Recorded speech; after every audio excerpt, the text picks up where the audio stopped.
اب جب انہوں نے یہ ان کے ساتھ ایکٹیویٹی پرفارم کی اور امام بخاری کی للہیت دیکھیں، 43 احادیث صحیح بخاری میں امام زولی سے انہوں نے لی ہیں اس کے باوجود، لیکن امام مسلم نے کہا میں نے زولی سے کوئی حدیث نہیں، اور پھر ساتھ انصاف کیا انہوں نے، امام بخاری سے کہا کہ آپ میرے استاد ہیں، وہ بھی میرے استاد ہیں، میرا انصاف یہ کہ میں نے زولی سے تو کوئی حدیث نہیں لینی، آپ سے بھی کوئی نہیں لوں تاکہ بیلنس ہو جائے۔ لیکن امام بخاری کی للہیت دیکھیں، انہوں نے اپنے اسی استاد سے 43 احادیث صحیح بخاری میں لی ہیں، اگرچہ کہ اس استاد کی وجہ سے امام بخاری کو زندگی میں پھر سکون نہیں ملا۔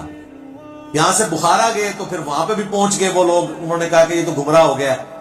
اور جس طرف جاتے تھے نا وہ کہتے تھے آپ نے ہمارے شہر میں نہیں آنا، آپ تو بدعقیدہ ہو چکے ہیں۔ حتیٰ کہ امام بخاری نے پھر دعا کی کہ اللہ اگر میری زندگی میں اب کوئی خیر باقی نہیں ہے تو مجھے اب تو دنیا سے اٹھا لے۔ حالانکہ بخاری مسلم میں حدیث ہے کہ کوئی موت کی دعا نہ کرے، وہ موت کی دعا اس طرح کی کہ موت مانگنا حرام ہے، لیکن اس طرح اگر کوئی دعا کرتا ہے نا کہ اللہ اب کوئی خیر باقی نہیں ہے تو مجھے عزت کے ساتھ موت دے دے، یہ بالکل جائز ہے۔ تو اپنی زندگی میں انہوں نے برا وقت دیکھا ہے، اپنے آخری، یعنی جو پنجابی کہتے ہیں خیر چنگی نہیں ہوئی، لیکن سب دنیا آج بخاری بخاری کرتی ہے، زولی کو کوئی جانتا بھی نہیں ہے۔ زولی کا ذکر اسی طریقے سے ہوتا ہے کہ یار یہ بخاری کا ایک استاد تھا، اس نے ان کو مجلس سے نکالا تھا۔ بال اس شر میں سے خیر یہ نکلا کہ امام مسلم نے انڈیپینڈنٹ سند سے نبی علیہ السلام سے احادیث لی، ورنہ انہوں نے اکثر احادیث بخاری سے لے لینی تھی، جیسے کہ امام بخاری کے شاگرد ہیں امام ابن خزیمہ، اس کے بعد ان کے آگے سے شاگرد ہیں امام ابن حبان۔ اب ابن خزیمہ اگر حدیثیں لے کے آتے ہیں تو بخاری سے لے کے آتے ہیں، تو آپ کو مسلم شریف میں کئی حدیثیں امام بخاری سے ملنی تھی، پھر تو لوگوں نے کہنا تھا یہ تو چین تو وہی ہے، بتانے والا تو بیچ میں امام بخاری ہے۔ لیکن آج یہ ہے کہ الحمدللہ امام مسلم کی اپنی سند نبی علیہ السلام تک جاتی ہے الگ سے، جس میں بخاری نہیں آتے، اور بخاری کی الگ سے جاتی ہے جس میں امام مسلم تو ظاہر نہیں آئیں گے، وہ اسٹوڈنٹ ہیں۔ اس کے باوجود آلموسٹ 50% احادیث دونوں میں کامن ہے۔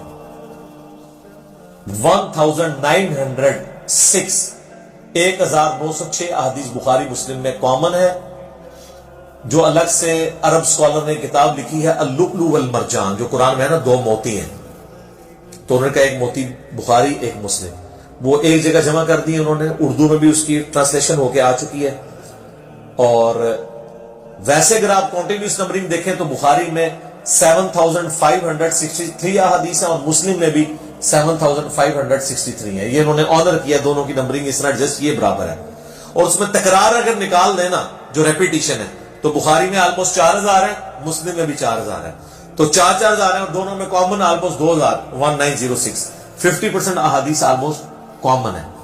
تو قرآن میں بھی آیا نا معاملے کے لیے 2 گواہوں کی ضرورت ہے، تو اللہ تعالیٰ نے 2 گواہ دے دیا انڈیپینڈنٹ سورس سے، یہ اس شر میں سے خیر نکلا، اللہ کی خفیہ تدبیر تھی، یہ ہونا تھا۔ بہرحال اس سے کئی ایک چیزیں آپ کو پتہ چلی کہ امام بخاری کتنے اعلیٰ اخلاق کے مالک تھے کہ اسی استاد سے حدیثیں لی۔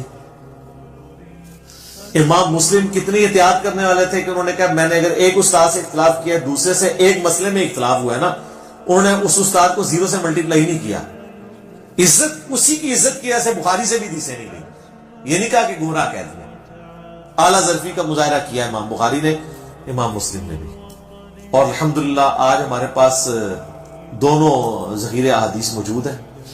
اور اللہ تعالیٰ کی یہ نعمت ہے۔ آپ دیکھ لیں، نہ یہ صحابہ ہیں، نہ یہ تابعین ہیں، یہ نہ تبع تابعین ہیں۔ امام بخاری امام مسلم تبع تابعین میں سے آتے ہیں، لیکن اللہ نے عزت شہرت ایسی دی ہے کہ دنیا کا ہر مسلمان، ایٹ لیسٹ سنی مسلمان، دنیا میں 80% زیادہ سنی ہے،